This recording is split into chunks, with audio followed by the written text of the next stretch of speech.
안녕하십니까. 오늘 히말라야 연구의 5년 데이터를 함께 자세히 들여다볼 텐데요. 절제 불가능한 간세포암종, 그러니까 UHC 치료의 판도를 바꾼 이 스트라이드 요법의 장기 생존 데이터. 과연 이 데이터가 우리 실제 임상 현장에서 어떤 의미를 갖는지 지금부터 하나하나 짚어보겠습니다. 자, 바로 본론으로 들어가 보죠. 19.6%. 이 숫자가 보이시죠? 이게 그냥 단순한 통계치가 아닙니다. 절제 불가능 간세포암종 환자의 5년 생존율에 대한 우리 임상의들의 기대를 완전히 근본적으로 바꿔놓은 그런 수치라고 할 수 있습니다. 네, 맞습니다. 이 19.6%라는 수치는요, 히말라야 연구가 이 분야 최초로 삼상 연구를 통해 제시한 5년 생존율의 새로운 기준점, 즉 벤치마크입니다. 자, 그럼 이 숫자가 임상적으로 과연 어떤 의미를 갖는지 지금부터 구체적으로 파고들어 보겠습니다. 오늘 우리가 살펴볼 내용입니다. 먼저 이 새로운 5년 생존율 벤치마크가 어떤 의미인지 짚어보고요. 소라페닙과 데이터를 직접 비교해 보겠습니다. 그리고 굉장히 흥미로운 부분이죠. 치료 반응에 대한 새로운 관점을 살펴본 뒤에 장기 안전성, 그리고 마지막으로 실제 진료에 적용할 핵심 포인트로 마무리하겠습니다. 자, 첫 번째 섹션입니다. 새로운 5년 벤치마크. 사실 우리 임상에서 가장 중요한 건 치료 효과가 얼마나 지속되느냐 아니겠습니까? STRID 비옥법이 주는 생존 혜택이 과연 어떻게 5년까지 꾸준하게 유지되는지 데이터를 통해 직접 확인해 보시죠. 이 타임라인을 한번 보시죠. 시간이 흐르면서 스트라이드 요법의 장기 생존 혜택에 대한 근거가 얼마나 단단해졌는지 한눈에 들어옵니다. 처음 33개월 시점에서 OS가 유의미하게 개선된 것에서 시작해서 4년 차에는 무려 환자 4명 중 1명이 생존하는 결과를 보였죠. 그리고 마침내 5년 차에 이르러서 19.6%라는 확고한 벤치마크를 세우면서 우리에게 임상적인 확신을 더해주고 있습니다. 이제 가장 중요한 핵심 데이터로 넘어가 보겠습니다. 스트라이드 요법이 기존의 표준 치료였던 소라페닙과 비교해서 대체 어떤 결과를 보였는지 직접 한번 확인해 보겠습니다. 여기 이 표가 핵심입니다. 60개월, 즉 5년 생존율이 2배 이상 차이 나는 것도 물론 중요하지만요. 우리가 또 주목해야 할 점은 바로 위험비, 해저드 레이쇼입니다.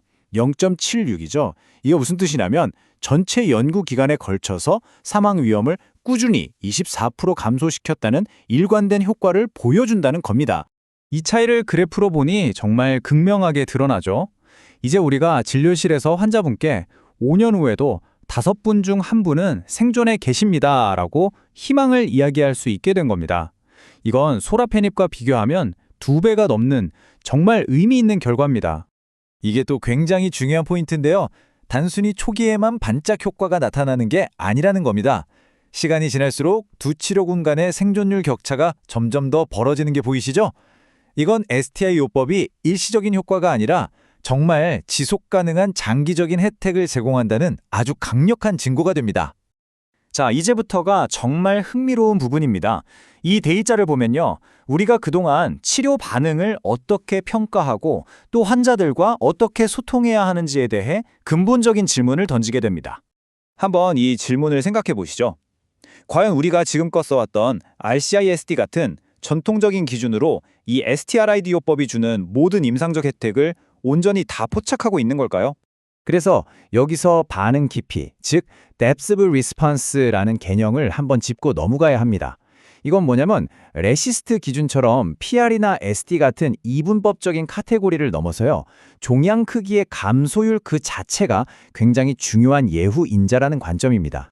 이 데이터는 정말 임상적으로 시사하는 바가 큽니다. 한번 보시죠.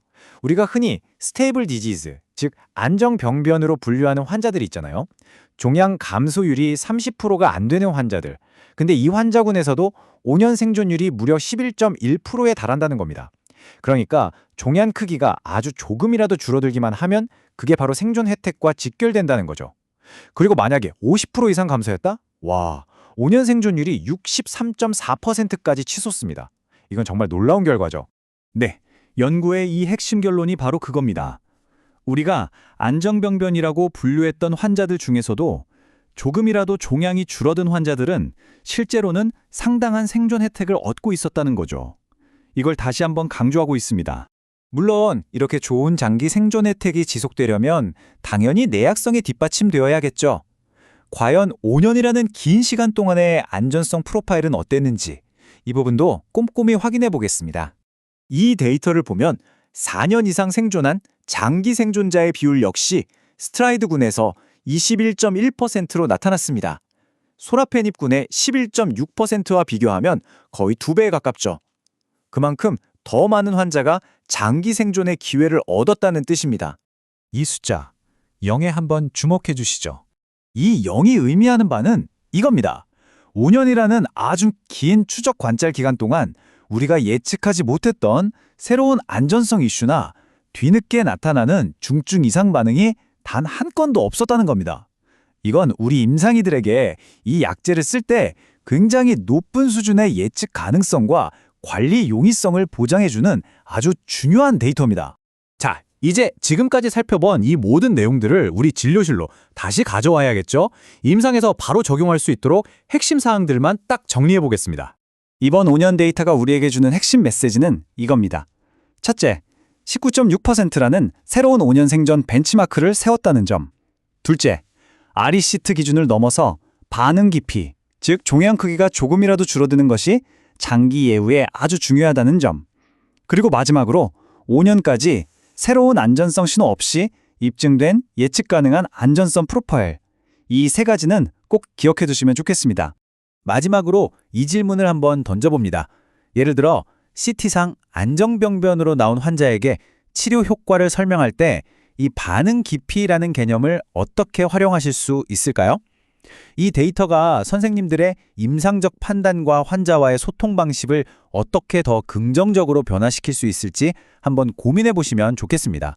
경청해 주셔서 감사합니다.